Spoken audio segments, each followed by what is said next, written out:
We're delighted to have you with us and anxious to hear from you, Mr. Smith. Nice to see you. Thank you, Mr. Chairman. Is this on? I sit with you today as Deputy Director of the Park Service, but I also sit here with 10 years of base closure experience as the National Base Closure Coordinator for GSA for the 3 BRAC rounds, and also 6 years of service on the Defense Environmental Response Task Force. So I certainly am aware of the issues that you sort of touched on today as far as transfers of deeds, environmental sites that need to be cleaned up by the military. And so I wear that hat also today as we talk specifically about the land transfer adjacent to us here on the bay. I was familiar with the area, but I traveled it again with Terry today, and I basically have several things to say, but I still have an open mind to hear other points of view today, especially during the public hearing. The National Park Service has about $11.6 billion of deferred maintenance that we're working on, with some help from Congress, but obviously with the potential of a bill that would really help us address that need. It's being considered in the House and the Senate, but with the House and the Senate that don't really function as they used to, I don't know that that will become a reality.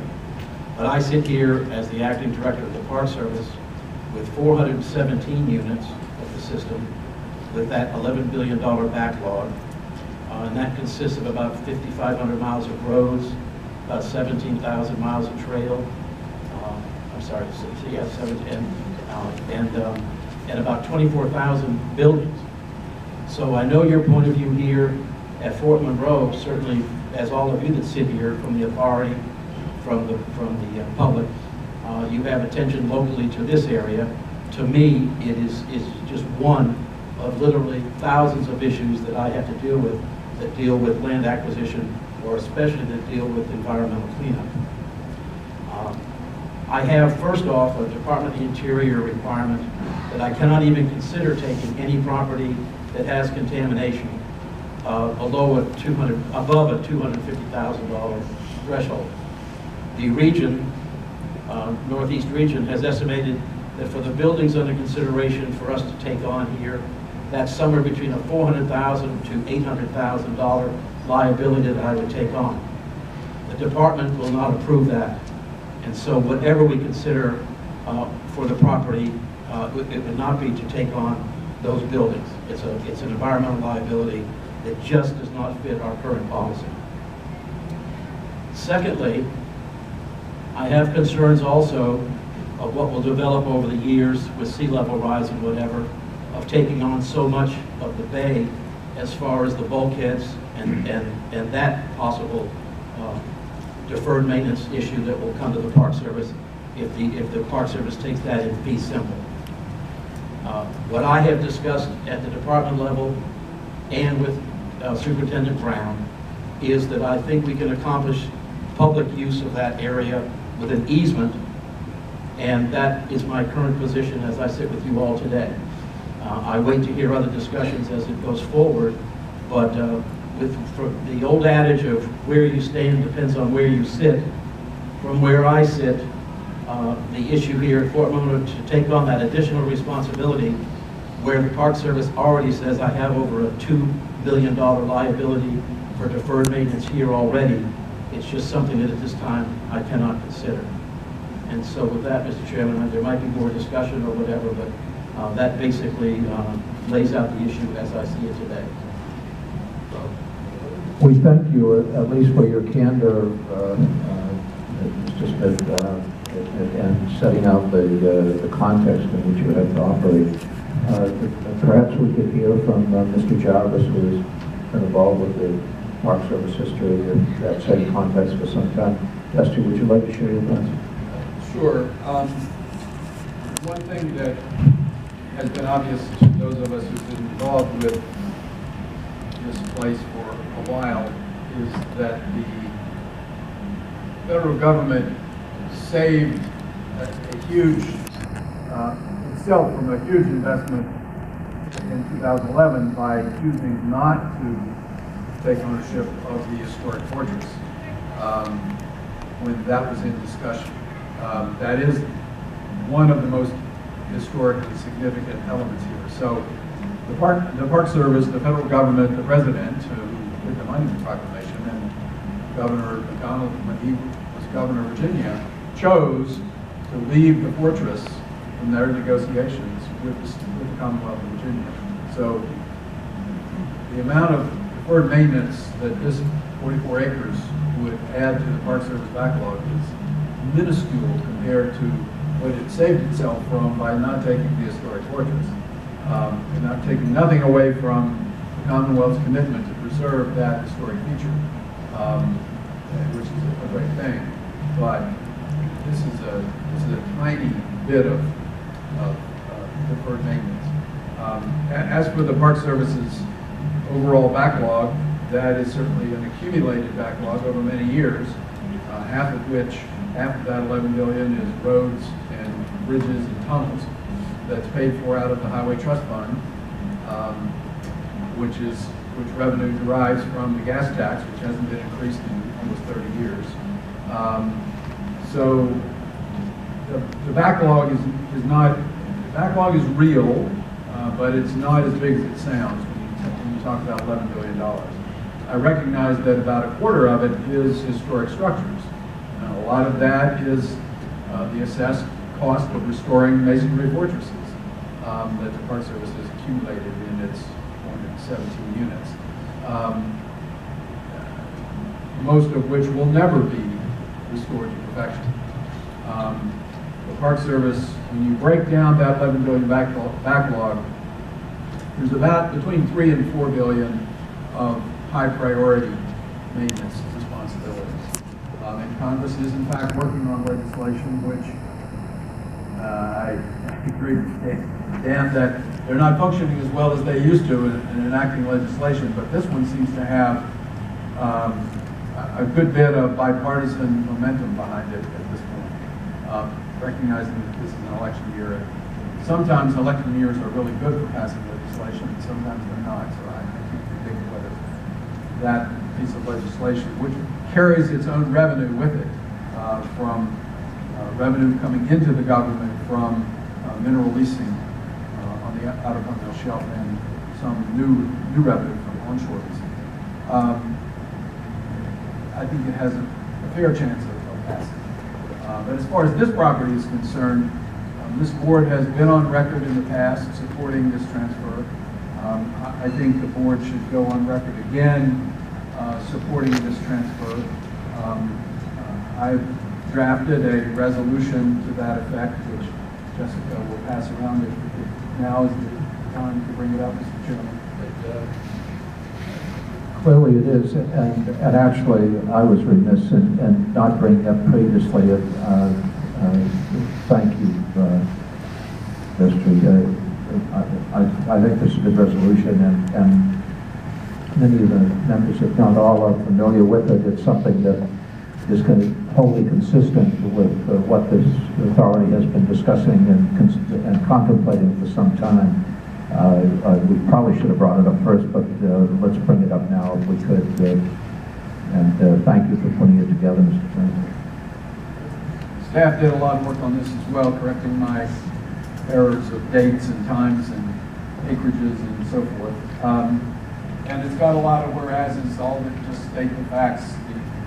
The bottom line is the now therefore be it resolved. The Board of Trustees in session June 21st, we strongly urge the Department of the Interior to allow the National Park Service to accept donation of the proposed 35+ acres of Commonwealth land in order to unify the National Monument lands and firmly cement the overarching management objective of this state-federal partnership in one fork and row as previously committed to by the National Park Service. This notion of one fork and row, I think, is critical not just symbolically, but substantively. And we've been trying from the very beginning to physically unify and programmatically unify the largely open space landscape that the Park Service obtained from the state's original donation on the open waterfront of the Chesapeake Bay with the historic fortress that the Commonwealth has retained, where the Freedom's Fortress story happened. Given how significant 2019 is to that history, the 400-year commemoration of the arrival of the first Africans in America, we have sought, I think the board and certainly the staff and the Park Service have sought to create this one Fort Monroe management strategy for this quite innovative partnership. This is a partnership in which the state is playing the predominant role, unlike the Presidio, where the Park Service and the Presidio Trust, created by the Congress, are playing the predominant role. But here, the Commonwealth has most of the historic property under its care. The Park Service, one of the things the Park Service does best is tell the story and provide the programming, the interpretation, the tours, the literature, the research, and that will continue. But as the historic properties that are sitting vacant since the Army left are converted and adapted to reuse, which is a huge thing and a good thing, the ability of the place to continue to present to the public, to the world, its historical significance cannot be undercut or marred or affected adversely by a perception that this is a big development that happens to have a park associated with it. This is a park that has an important development associated with it. And we have sought to unify the monument with the state's, with the Commonwealth's, the FMA's property physically in order to be able to portray the unification of one Fort Monroe in a programmatic and a management perspective. So from my point of view, this strip of land is critical to the vision of one Fort Monroe. I would go on to say that the Fort Monroe Authority is better prepared to manage and operate and lease and control the buildings than the Park Service is. Harry doesn't have nearly enough staff for that. That could change someday. It does. But right now, the FMA is going to have to support the Park Service in this property. But I think it can do so. And so, from my point of view, adding this property to connect the green space to the history, which is really what the Park Service does. When my old boss, Roger Kennedy, was director, he said every park is a cultural park. There's no separation between nature and culture in the National Park System. And I think this is a place where we need to tell this incredibly significant, internationally significant story of the African arrival and African freedom in an exemplary manner, and doing so as one Fort Monroe is the only way that's going to work. So I'll start off, Mr. Chairman. But I think we need to pass this resolution and go on record again supporting the transfer of this property. Well, I agree, Mr. Jarvis, but I don't think anyone wants you to shut up because you've been articulating the situation extremely well and accurately. This has been the position of the authority, but more importantly, it's been the position of the state, and it's been the position of the National Park Service. The whole idea was to unite land in a sequential manner so that it wasn't broken up, and that the appropriate responsibilities related with the agencies that who had originally agreed to assume that responsibility. So I think at this point we might also put into the record a letter that was written by members of the Virginia congressional delegation into the record. Do we have a copy of that letter?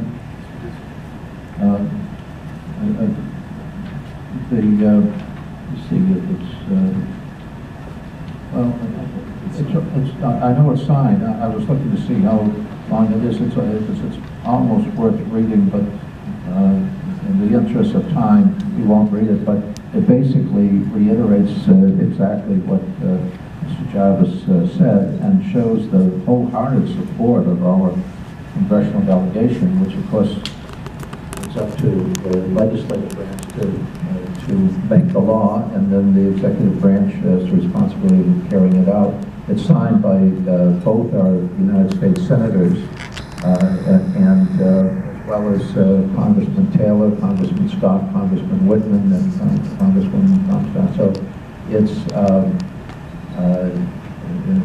two United States senators and 3 out of 4 are the members that signed it, members of the majority party. So I do think that's a consequence as well, and Mr. Jarvis has recommended it be inserted into the record, and that's been, without objection, we'll put that in the record as well. This is an important issue. It's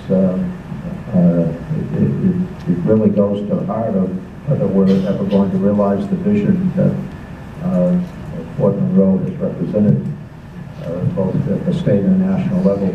Does anyone else like to enter into this conversation? If anyone has a different opinion, so we have heard Mr. Smith's opinion, which lays out the obstacles, but I would trust that in terms of the authorities' position, that's fully understood too. Understood there are fiscal issues facing the department, but the authority at this point only wants to proceed with what has been well-established policy. Yes, sir. Matt Strickler, Secretary of Natural Resources. Director Smith, if I could just add, from the governor's perspective, in addition to the board's, the governor sees this as a very important cultural and historic resource for the Commonwealth. And, the National Park Service's continued involvement in this and hopefully increased role here is critical to making it be the kind of place that the governor and the members of the authority would work so hard to, on this vision, would like to see it be. So, your continued support is critical, and obviously the backlog is an issue. I used to work on the Natural Resources Committee in the House of Representatives. I can tell you how many hearings we had on the backlog. It's certainly a concern, but when you've got an opportunity to protect a place that's this special, you do it and you work on the details there. Well, thank you very much, Secretary Strickler, and I appreciate your speaking up and the fact that the Department of Natural Resources of the state has held this position from the very beginning, particularly your predecessor, Secretary Ward. Mr. Chairman, yes, Ms. Bunting. Just for the record, lest there be any question or concern, the City of Hampton has also long supported this action as well. Council has previously adopted a resolution in support, and they have not changed that course. So, just for the record, the City also supports. Thank you very much, Ms. Bunting. Any other comments? Mr. Chairman? Yes, Mr. Smith. All of this is noted. All this will be part of the record and the message I'll take back to Washington. However, for those of us who have dealt with land acquisition and deeds in our careers, a conservation easement can accomplish most of what you're saying here. It does not have to be done in fee simple.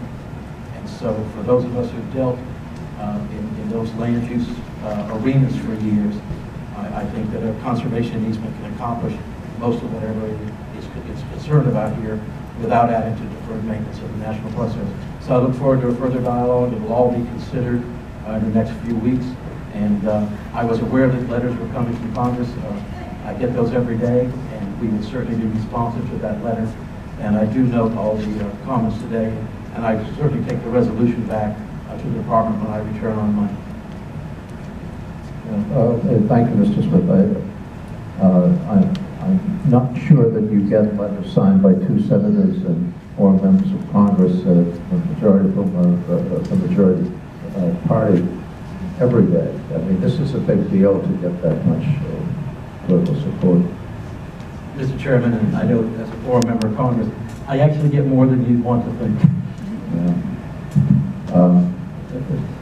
Well, it's nevertheless of great consequence that that there is such strong political support at the national, at the congressional level, and the state and local level. The problem with the conservation easement, I can understand that if we were in your position, that's what you would want, because you're resolving the issue on the cheap without assuming the responsibility for clearing it up. So I don't see the conservation easement as a resolution. This needs to be fixed, and that while it may be an expedient approach, it's not a solution. Others, anyone else would like to? Well, we clearly have an issue there that is going to have to be resolved, and we'll have to discuss this further with our congressional delegation as well as the state, and we appreciate the comments of the Secretary of Natural Resources and the support of our General Assembly delegation too. So this is an unresolved item, and it's going to continue to have to be revisited until it's resolved appropriately. Shall we? Yes, Mr. Jones. We have to vote on the resolution, and that's important. So the motion was made by Mr. Jarvis. Who seconded the resolution? Thank you. Mr. Campbell seconds the resolution. Any further discussion? All those in favor will say aye. Aye. Is there anyone opposed to the resolution? Being none opposed, the resolution passes unanimously. Thank you very much, particularly Mr. Jarvis, for your leadership on this and the total support of the authority. Shall we move on to moving properties to the marketplace, Mr. Rose? Yes, Mr. Chairman. I wanted to give a brief update on our progress with moving properties